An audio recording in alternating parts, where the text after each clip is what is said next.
Hi friends, ಎಲ್ಲರಿಗೂ ನಮಸ್ಕಾರ. ಇಂದು ಮುದ್ದು ಸೊಸೆ ಧಾರಾವಾಹಿ ಸಂಚಿಕೆಯಲ್ಲಿ ಏನಾಗ್ತಿದೆ ನೋಡೋಣ ಬನ್ನಿ. ಅದಕ್ಕೂ ಮುಂಚೆ ನೀವು ನಮ್ಮ ಚಾನಲ್ನ ಸಬ್ಸ್ಕ್ರೈಬ್ ಮಾಡಿಲ್ಲ ಅಂದರೆ ಸಬ್ಸ್ಕ್ರೈಬ್ ಮಾಡ್ಕೊಳ್ಳಿ, ಸಪೋರ್ಟ್ ಮಾಡಿ.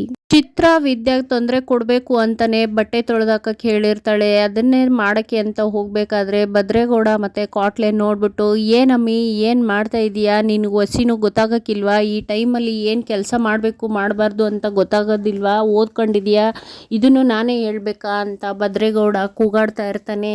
ಹೊಸಿ ಸುಮ್ಮನೆ ಇರಿ ಗೌಡ್ರೆ, ಇವತ್ತು ಕೆಲಸದವ್ರು ಬಂದಿಲ್ಲ, ಅದಕ್ಕೆ ತೊಳೆಯೋಕೆ ಹೋಗ್ತಾ ಇದ್ದೆ, ಅದಕ್ಕೆ ಯಾಕೆ ಇಷ್ಟೊಂದು ಸಿಟ್ಟು ಮಾಡ್ಕೊಂಡಿರಾ ಅಂತ ಭದ್ರೇಗೌಡನಿಗೆ ಸಮಾಧಾನ ಮಾಡ್ತಿರ್ತಾಳೆ.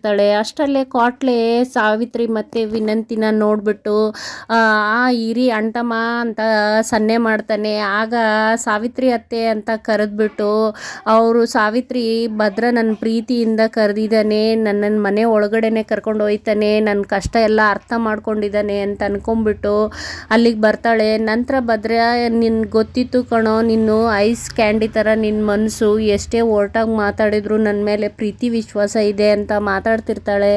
ಅಷ್ಟರಲ್ಲೇ ಭದ್ರೇಗೌಡ, ಇಲ್ಲ ಅತ್ತೆ, ನಿನ್ನ ಮೇಲೆ ಪ್ರೀತಿ ಕಾಳಜಿಯಿಂದ ಅಲ್ಲ, ತಿಂದು ತಿಂದು ಕೂತಿರ್ತಿರಲ್ಲ ಸುಮ್ಮನೆ, ಅದಕ್ಕೆ ಬಟ್ಟೆ ತೊಳೆದಾಕಿ ಹೋಗಿ ಅಂತ ಹೇಳಿದ್ದಕ್ಕೆ, ಏನು ಭದ್ರ, ನಾನು ಈ ಕೆಲಸ ಮಾಡಬೇಕಾ ಅಂತೆಲ್ಲ ರಾಗ ಎಳಿತಾ ಇದ್ದಾಗ, ಇನ್ಯಾರು ಮಾಡಬೇಕು, ಅಪ್ಪಯ್ಯ ಹೇಳಿದ್ದೆಲ್ಲ ಮರ್ತೋಯ್ತೆ, ಇದೆಲ್ಲನೂ ಏಣಿ ಹಾಕ್ಬಿಟ್ಟು ನಮ್ಮ ರೂಮ್ ಬಂದು ಎಲ್ಲ ಕೇಳಿಸ್ಕೊಳ್ಳೋದಕ್ಕಿಂತ ಮುಂಚೆ ಇರಬೇಕಿತ್ತು ಬುದ್ಧಿ, ಅದಕ್ಕೆ ಹೋಗಿ ಅಪ್ಪಯ್ಯ ಹೇಳಿರೋದು ದೆಪ್ತಿ ಇದೆ ತಾನೆ ಅಂತ ಹೇಳಿ ಅವ್ರಿಗೆ ಬಟ್ಟೆ ಕೊಟ್ಬಿಟ್ಟು ವಿದ್ಯಾನ ಕರ್ಕೊಂಡ್ಬಿಟ್ಟು ಹೋಗ್ತಾನೆ. ನಂತರ ಸಾವಿತ್ರಿ, ನಿನ್ನ ಮಗಳಾಗಿ ಹುಟ್ಟಿದ್ದಕ್ಕೆ ಇನ್ನೂ ಏನೇನೇ ಅನುಭವಿಸ್ಬೇಕು ಅಂತ ಕೂಗಾಡ್ತಿರ್ತಾಳೆ. ಅಷ್ಟರಲ್ಲೇ ಕಾಟ್ಲೆ, ಯಾಕೆ ಕಿತ್ತಾಡ್ತೀರಾ, ಕಡಿಮೆ ಆಯ್ತೆ, ನಂದು ಬಟ್ಟೆ ಇದೆ, ಇರು ತಂದು ಕೊಡ್ತೀನಿ ವಿನಂತಿ ಅಂತ ಹೇಳಿ ಹೋಗಿ ಬಟ್ಟೆ ತೊಗೊಬಂದು ಕೊಡ್ತಾನೆ. ತುಂಬ ಕೊಳೆ ಇದೆ, ವಾಷಿಂಗ್ ಮೆಷಿನಲ್ಲಿ ಹೋಗ್ತಾ ಇಲ್ಲ, ಸರಿಯಾಗಿ ತೊಳಿರಿ ಅಂತ ಹೇಳಿ ಅವ್ರನ್ನ ಕೆಲ್ಸಕ್ಕೆ ಕಳಿಸ್ತಾನೆ. ರಂಜಿನಿ ಈ ಕಡೆ ಸುಭಾಸನ ಟ್ರ್ಯಾಪಲ್ಲಿ ಸಿಕ್ಕಾಕಿಸಿರ್ತಾಳೆ. ಸರಿಯಾಗಿ ಕುಡಿಸ್ಬಿಟ್ಟು ಎವಿಡೆನ್ಸ್ ಕಲೆಕ್ಟ್ ಮಾಡಬೇಕು ಅಂತಾನೆ ಅವನನ್ನು ಮೇಲಕ್ಕೆ ಏರಿಸ್ತಾ ಇರ್ತಾಳೆ. ಆಗ ನಿಮಗೋಸ್ಕರ ಅಂತ ನನ್ನ ಕೈಯಾರೆ ಚಿಕನ್ ಮಾಡ್ಕೊಬಂದಿದ್ದೀನಿ ಸುಭಾಷ್ ಅಂತ ಹೇಳ್ಕೊಡ್ತಾ ಇದ್ದಾಗ, ಸುಭಾಷ ಏನು ಅರ್ಥ ಮಾಡ್ಕೊಳ್ದೆ ಹುಡುಗಿರ್ ಚಟದಿಂದಾಗಿ ಅವಳಿಂದೆ ಬಿದ್ದಿರ್ತಾನೆ.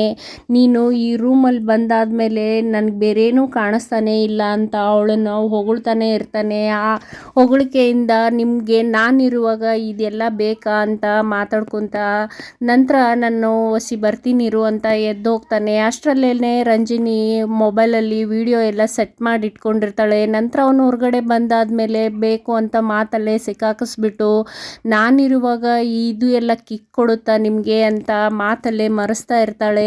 ಚಂಪಾ ಕೂಡ ತನ್ನ ಸಂಸಾರ ಸರಿ ಮಾಡ್ಕೋಬೇಕು ಅಂತ ಭದ್ರಣ್ಣ ಬರೋದನ್ನೇ ಕಾಯ್ತಾ ಇರ್ತಾಳೆ. ಇವತ್ತೇನಾದರೂ ಆಗಲಿ ಧೈರ್ಯದಿಂದ ಮಾತಾಡಬೇಕು ಅಂತ ಅನ್ನಷ್ಟರಲ್ಲೇ ಭದ್ರೇಗೌಡನು ಬರ್ತಾನೆ.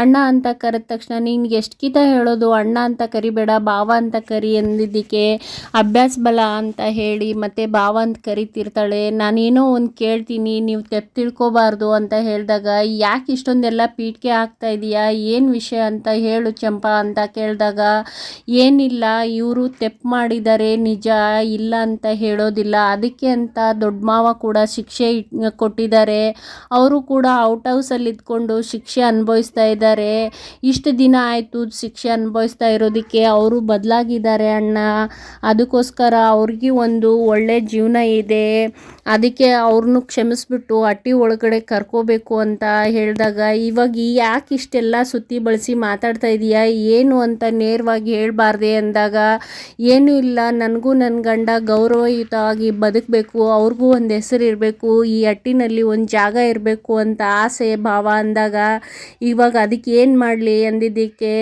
ಏನಿಲ್ಲ, ದೊಡ್ಡ ಮಾವನ ಹತ್ರ ಮಾತಾಡ್ಬಿಟ್ಟು ಈ ವಿಚಾರ ಸರಿ ಮಾಡಿದರೆ ಅಷ್ಟೇ ಸಾಕು, ಈ ಉಪಕಾರ ನಾನು ಯಾವತ್ತೂ ಮರೆಯೋಕ್ಕಿಲ್ಲ ಅಂತ ಹೇಳಿದಾಗ, ಅಷ್ಟೊಂದೆಲ್ಲ ಯಾಕೆ ಮಾತಾಡಿಯಾ, ಈ ಹಟ್ಟಿ ಮಗನಾಗಿ ಅದು ನನ್ನ ಕರ್ತವ್ಯ ಕೂಡ, ಅವನು ತಿದ್ಕೊಂಡು ಬದಲಾಗಿ ಒಳ್ಳೆಯವನಾದರೆ ಎಲ್ಲರೂ ಖುಷಿ ಪಡ್ತಾರೆ, ಅಪ್ಪಯ್ಯ ಮತ್ತು ಚಿಕ್ಕಪ್ಪ ಕೂಡ ತುಂಬ ಖುಷಿ ಪಡ್ತಾರೆ ಜವಾಬ್ದಾರಿಯುತವಾಗಿದ್ದರೆ ಅಂತ ಹೇಳಿ ನಾನೆಲ್ಲ ಮಾತಾಡ್ತೀನಿ, ಚಿಂತೆ ಮಾಡಬೇಡ ಅಂತ ಚಂಪಾಗ್ ಮಾತು ಕೊಡ್ತಾನೆ.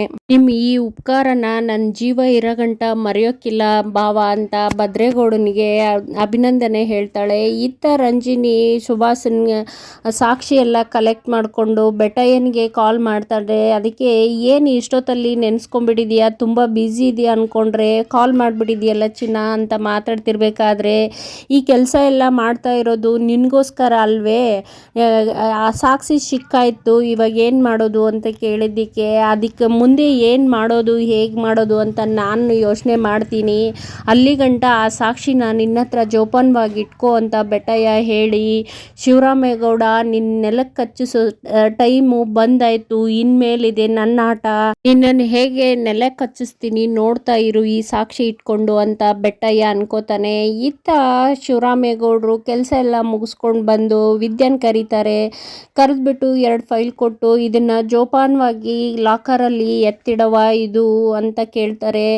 ಏನು ಮಾವಯ್ಯ ಇದು ಫೈಲು ಅಂದಿದ್ದಕ್ಕೆ, ಅದು ಹೈಕಮಾಂಡ್ಗೆ ಸಂಬಂಧಪಟ್ಟಿರೋದು, ಶಾನೆ ಮುಖ್ಯವಾಗಿರೋದು, ಇನ್ನೊಂದು ಕಿತ ಹೇಳ್ತಾ ಇದ್ದೀನಿ, ಅದನ್ನು ಭದ್ರವಾಗಿ ಇಟ್ಬಿಟ್ಟು ಅಕ್ಕಿ ಹಾಕ್ಬಿಟ್ಟು ನಿಮ್ಮ ಹತ್ರನೇ ಇಟ್ಕೋ, ಏನು ಹೇಳಿದೆ ಗೊತ್ತಾಯ್ತಾ ಹೇಳು ಅಂದಿದ್ದಕ್ಕೆ, ಗೊತ್ತಾಯ್ತು ಮಾವಯ್ಯ, ಇದನ್ನು ಭದ್ರವಾಗಿ ಇಟ್ಬಿಟ್ಟು ನನ್ನ ಹತ್ರನೇ ಇಟ್ಕೋತೀನಿ ಅನ್ನೋಷ್ಟರಲ್ಲೇನೆ ಕೂಡ ಅಲ್ಲಿಗೆ ಬರ್ತಾಳೆ. ಅಷ್ಟರಲ್ಲೇ ಗೋವಿಂದ, ಯಾಕಣ್ಣ ಇಷ್ಟೊಂದು ಒತ್ತಿ ಒತ್ತಿ ಹೇಳ್ತಾ ಇದೀಯಾ, ಅಂಥದ್ದೇನಿದ್ದಿತ್ತು ಅಂದಾಗ, ತುಂಬ ಮುಖ್ಯವಾದ ವಿಷಯ, ಹೈಕಮಾಂಡ್ಗೆ ನಮ್ಮ ಪಕ್ಷಕ್ಕೆ ಸಂಬಂಧಪಟ್ಟಿರೋದು, ಹೈಕಮಾಂಡು CMಗೆ ಬಿಟ್ಟರೆ ನನಗೆ ಇನ್ನೊಬ್ಬರು ಮಂತ್ರಿಗಳಿಗೆ ಮಾತ್ರ ಗೊತ್ತಿರೋದು ಅನ್ನೋಷ್ಟರಲ್ಲೇ ಅಪ್ಪಯ್ಯ ಅಂತ ಕೂಕೊಂಡು ಭದ್ರೇಗೌಡ ಬರ್ತಾನೆ.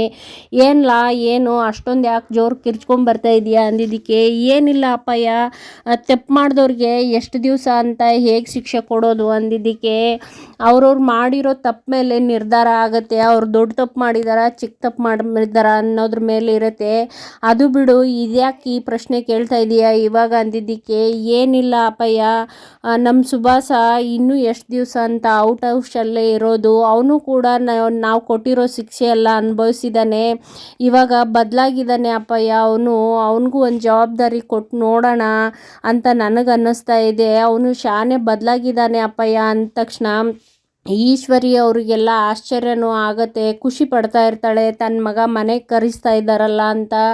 ಆದರೆ ಗೋವಿಂದ ಏನೂ ಮಾತಾಡೋದಿಲ್ಲ, ಸುಮ್ಮನೆ ನಿಂತ್ಕೊಂಡಿರ್ತಾನೆ. ಅಷ್ಟರಲ್ಲೇ ಅವನಿಗೂ ಒಂದು ಮದುವೆ ಅಂತ ಆಗಿದೆ, ಜವಾಬ್ದಾರಿ ಕೊಟ್ಟು ನೋಡೋಣ ಅಂತ ಅನ್ನಿಸ್ತಾ ಇದೆ ಅಪ್ಪಯ್ಯ ಅಂದಿದ್ದಕ್ಕೆ ಶಿವರಾಮೇಗೌಡರು ಖುಷಿ ಪಡ್ತಾರೆ.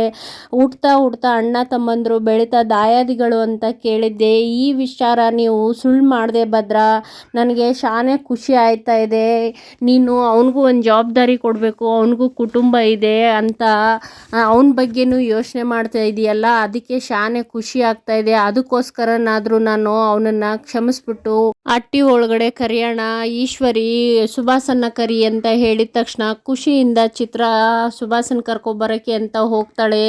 ನಂತರ ಸುಭಾಸನ್ ಕರ್ಕೊಂಬರ್ತಾ ಇದ್ದಾಗ, ನನಗೇನು ಗೊತ್ತಾಗ್ತಾ ಇಲ್ಲ, ನೀವೆಲ್ಲ ಇಷ್ಟೊಂದೆಲ್ಲ ಯೋಚನೆ ಮಾಡ್ತಾ ಇದ್ದೀರಾ ಅಂತ ಗೋವಿಂದ ಹೇಳ್ತಿದ್ದಾಗ, ಮೋಹನ ಅವ್ವ ನಿಮಗೇನು ಅನ್ನಿಸ್ತಾ ಇದೆ ನಾನು ತಗೊಂಡಿರೋ ನಿರ್ಧಾರ ಬಗ್ಗೆ ಅಂತ ಕೇಳಿದಾಗ, ನೀವೇನೇ ಯೋಚನೆ ಮಾಡಿದ್ರು ಭದ್ರ ನೀವು ಒಳ್ಳೆ ನಿರ್ಧಾರನೇ ಮಾಡಿರ್ತೀರಾ ಬಿಡಿ ಅಂತ ಮೋಹನ ಹೇಳ್ತಾಳೆ. ಅಷ್ಟರಲ್ಲೇ ಸುಭಾಸ ಬರ್ತಾನೆ.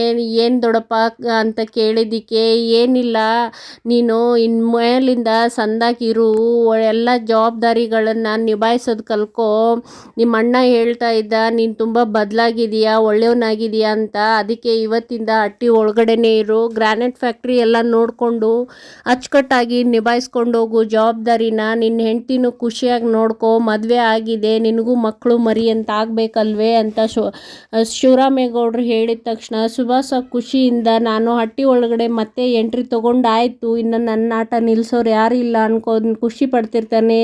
ಅಷ್ಟರಲ್ಲೇ ಅಮ್ಮಮ್ಮ ಕರೆದ್ಬಿಟ್ಟು, ಇನ್ಮೇಕಾದರೂ ಜವಾಬ್ದಾರಿಯುತವಾಗಿ ನಡ್ಕೋ, ಕುಡಿದು ಬಂದ್ಬಿಟ್ಟು ಅತ್ತಿಗೆ ಯಾರು ಹೆಂಡ್ತಿ ಯಾರು ಅಂತ ಮರಿಬೇಡ ಅನ್ನೋಷ್ಟರಲ್ಲಿ, ಏನವ ಹೇಳಿದೆ ಅಂದ ತಕ್ಷಣ ಈಶ್ವರಿ ಚಿತ್ರ ಗಾಬರಿ ಆಗ್ತಾರೆ. ಆದರೆ ಅಮ್ಮಮ್ಮ, ಇಲ್ಲ, ನಿಮ್ಮ ಅತ್ತಿಗೆ ನೋಡು ಚಿಕ್ಕವಳಾದರೂ ಎಷ್ಟೊಂದು ಸಂದಾಕಿ ಜವಾಬ್ದಾರಿ ನಿಭಾಯಿಸ್ತಾಳೆ, ನೀನು ಕೂಡ ಜವಾಬ್ದಾರಿ ನಿಭಾಯಿಸೋದನ್ನು ಕಲಿ, ಒಳ್ಳೆ ರೀತಿಯಿಂದ ಬದುಕು ಅಂತ ಹೇಳಿದಾಗ ಚಂಪಾ ಖುಷಿ ಪಡ್ತಾಳೆ. ಸುಭಾಸ ಹೇಗಿದ್ರು ಹಟ್ಟಿ ಒಳಗಡೆ ಬಂದಿದ್ದಾನೆ, ಅವ್ರಿಗೂ ಒಂದು ಗೌರವ, ಒಂದು ಸ್ಥಾನಮಾನ ಕೊಟ್ಟಿದ್ದಾರೆ ಹಟ್ಟಿನಲ್ಲಿ ಅಂತ ಖುಷಿ ಪಡ್ತಾ ಇರ್ತಾರೆ. ಅಷ್ಟರಲ್ಲೇ ಶಿವರಾಮೇಗೌಡರು ಅವರು ಏನಪ್ಪ ಇವಾಗಾದರೂ ಖುಷಿ ಐತೆ ಅಂದ ತಕ್ಷಣ ಈಶ್ವರಿ ಆ ಮಗನಿಗೆ ಸನ್ನೆ ಮಾಡ್ತಾಳೆ. ನಂತರ ಎಲ್ಲರದು ಆಶೀರ್ವಾದ ಪಡಿತಾನೆ. ಅಲ್ಲಿಗೆ ಈ ಸಂಚಿಕೆ ಮುಗಿಯುತ್ತೆ.